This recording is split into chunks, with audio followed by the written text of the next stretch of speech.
everyone, Aimer back with another Mission Impossible episode review. This time I am reviewing Season 5, Episode 10, which is called Hunted. This is one that actually I've been looking forward to for quite some time.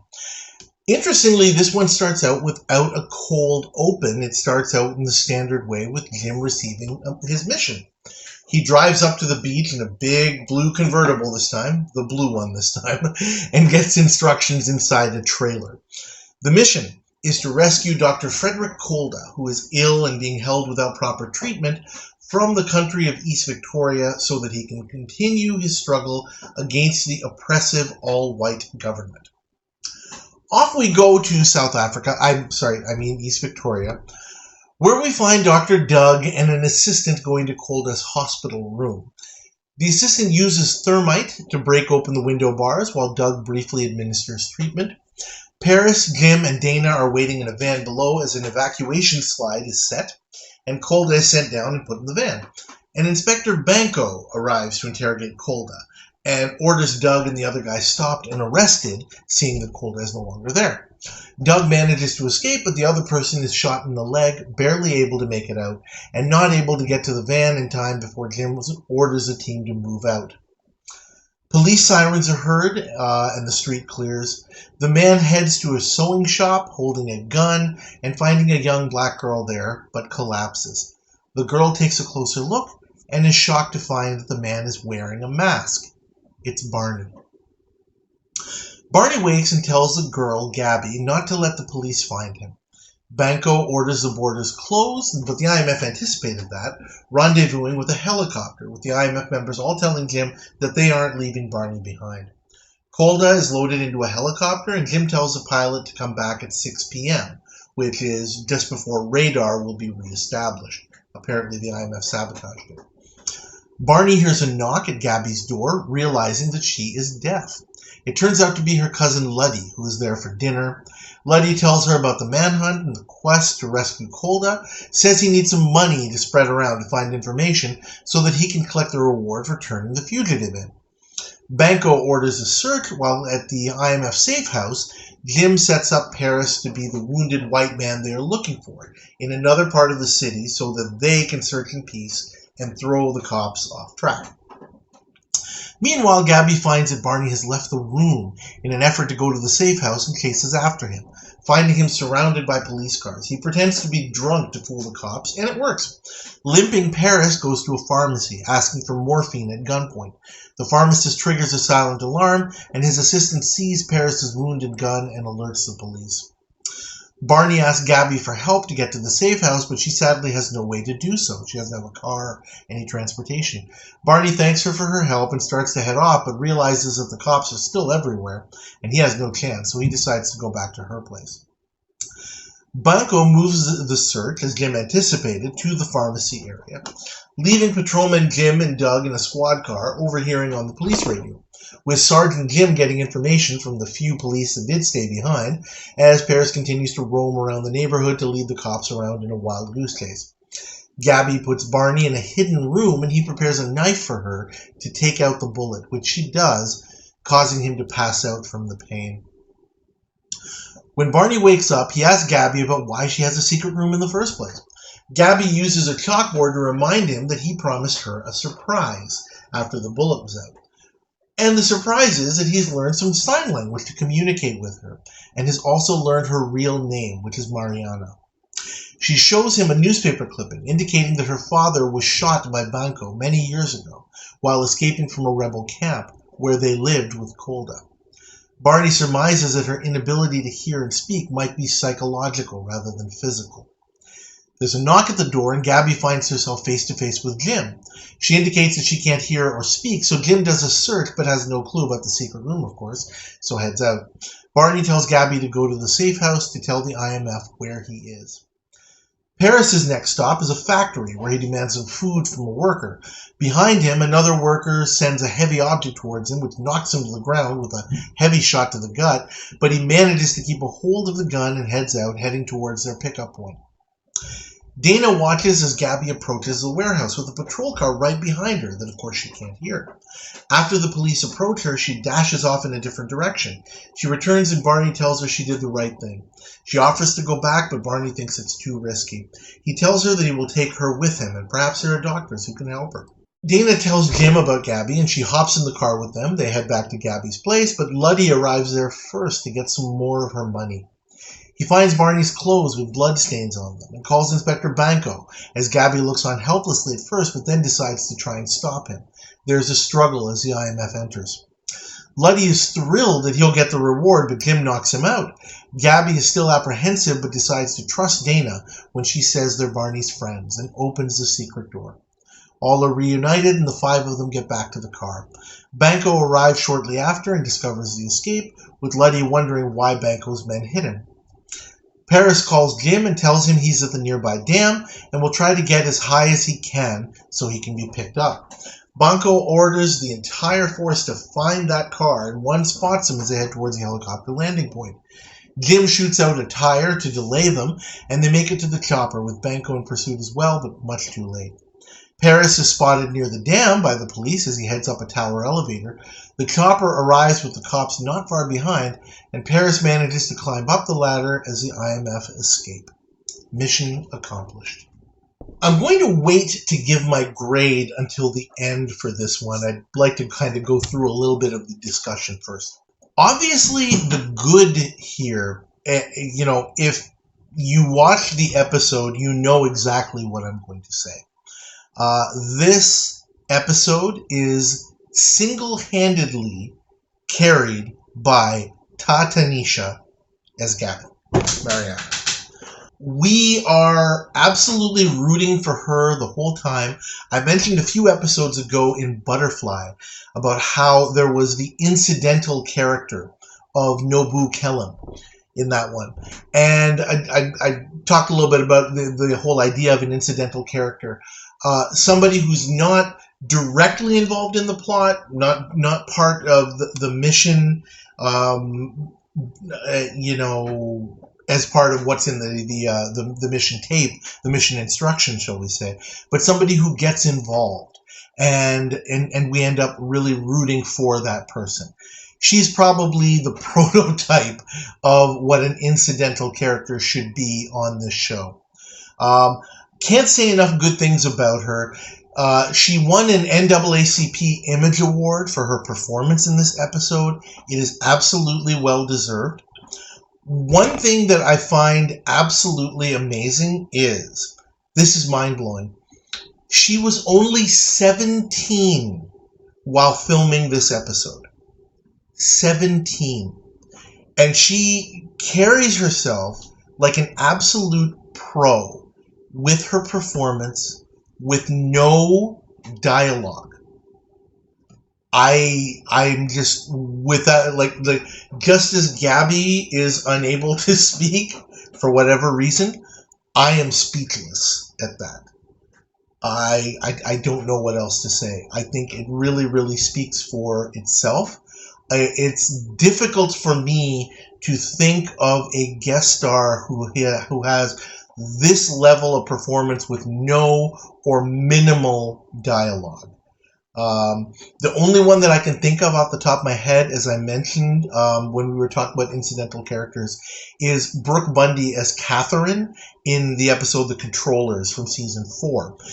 But but that's completely different. That character just kind of got involved, was a peripheral character. Not that we weren't rooting for her, we certainly were. But she certainly wasn't driving the plot, and she wasn't really a major character. So this is just really, really amazing. Other things that I found very, very neat, the music. I'm pretty sure it's an oboe that is played when Barney and Gabby are having their scenes together. And ordinarily, when Barney would say something, and normally Gabby would respond, there's that oboe music, which just seems so perfect somehow. I can't explain it. I can't put it into words, but it really, really, really is. Other nice little things that I spotted in this episode. One is when Jim, the first time, comes to Gabby's place looking for Barney, and she basically indicates to him that she can't hear or speak. Jim drops the fake accent. I didn't actually notice that before until now, because he figures, why should I have to fake an accent, if she can't hear me anyway. So that was kind of a neat little touch. I liked that. I also notice again the way that the screenplay is that we see, Jim kind of standing near the secret room, which of course he doesn't know about, and Barney's right there behind him. Don't know why Jim can't hear. Maybe the brick maybe it's soundproofed a little bit or whatever. And on the table are her scissors that she obviously uses for sewing and her seamstress work. And it's implied heavily, I believe it, she made me believe it, that Gabby was prepared to stab Jim with those scissors if she needed to in order to protect Barney. And that's just really, really, really amazing. I think, just to kind of, put a little bit of a bow on that, this character is just so kind and pure and it's genuine. And I think that is something that's what makes her such a great character. I also find it interesting, again, you can't really talk much about season 5 at all without talking about some of the realities of the world as they were during that time period. The way that the producers handle the screenplay and showing some of the realities of life for people of color in a white-dominated country. The lessons of that still sadly resonate today, 50 years later. Amazingly, and again, I don't want to get too political, but I don't know firsthand. Somebody set me straight if I am wrong, please. But my understanding is that sort of dynamic happens less and less in places like Africa, where it happened 50 years ago. It was more blatant certainly then, and more, to the fore at that point. Now it's happening more and more in the United States. The things are, the mistrust of the police, heavy-handed tactics, all of that kind of stuff. Those still do exist. It's different, but it's kind of the same. And I think I'm just going to leave it at that. I liked the way that the producers handled the screenplay. That's really the main point that I want. Moving on to some things which I don't want to say are bad, but they are points that bring the grade down a little bit, and I'm going to get to that. I was going to talk about the anviliciousness of this episode. It's not as bad as it could be. Again, as I just mentioned, some of the realities of life, for people of color are portrayed here. I think they're portrayed fairly accurately and even-handedly and fairly. But the writers don't really bang us over the head with it. So I don't think it's too bad. It's not anvilicious in the classic sense. It's just a kind of a ball-peen hammer instead of an anvil. Unfortunately, one problem, a big problem that I have, is the whole premise of the episode being a major plot contrivance. I know that without, the whole thing of Barney having to dress up, or not dress up, but to disguise himself as a white man, is what creates the episode in the first place. Without it, there really wouldn't be an episode. But just, again, going from a real-world perspective, why does the IMF have to risk Barney in this situation? Really, the only thing that Barney had to do as part of this mission, he goes in with Doug, and he, blows up the window bars with thermite. You don't need Barney to do that. Other IMF members have done that in the past. It would have been far more logical, again, from a real-world perspective, if instead of Barney, they took Willie along with them. He's actually going to have to carry a person So his strength would actually be valuable. It would be a plus here. And basically the main mission is to just get him out of the hospital. Dr. Doug goes in. He's able to establish that he's a doctor. He knows how to behave and he knows how to talk like a doctor. You could have sent Paris if it was like that, and Willie could have been down in the van to pick up Colda and put him on the gurney so that they can make their getaway. It's also a little bit strained that, they need Jim, Paris, and Dana at the van. They need 3 people there. I guess the idea is they need 2 people to kind of pick up Colda, put him on the gurney. Boy, wouldn't it have been handy if Willie had been around. And then Dana just drives a van and they take off. But it's still very, very weird and a little bit telegraphed that the guy is actually Barney. He doesn't say anything. He's very, very quiet. He doesn't respond to Doug or anything. Even when he gets shot, he's absolutely quiet so as not to ruin the surprise, I guess. And in the end, the whole thing results in the IMF having to rescue not just Barney, but then Paris, who puts himself at great risk for the sake of rescuing Barney. That said, it all works.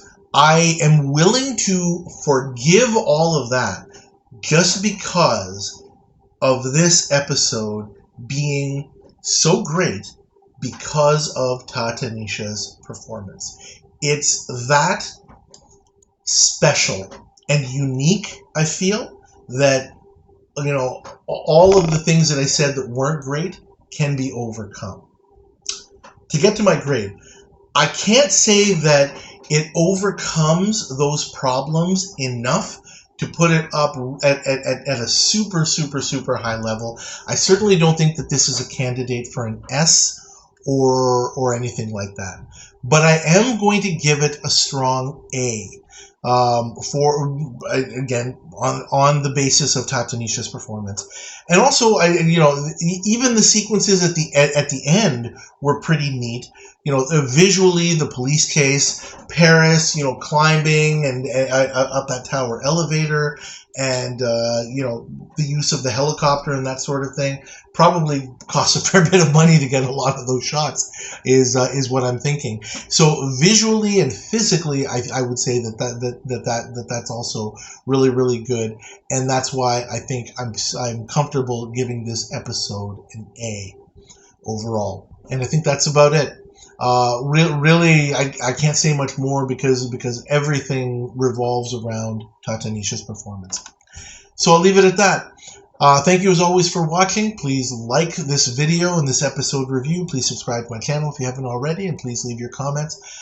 There's been discussion back and forth on the Facebook group and elsewhere about this episode, and I would love to hear what you have to say. If there's something I missed or something you wanted to add, please let me know in the comments. Thank you again, and I'll see you next time.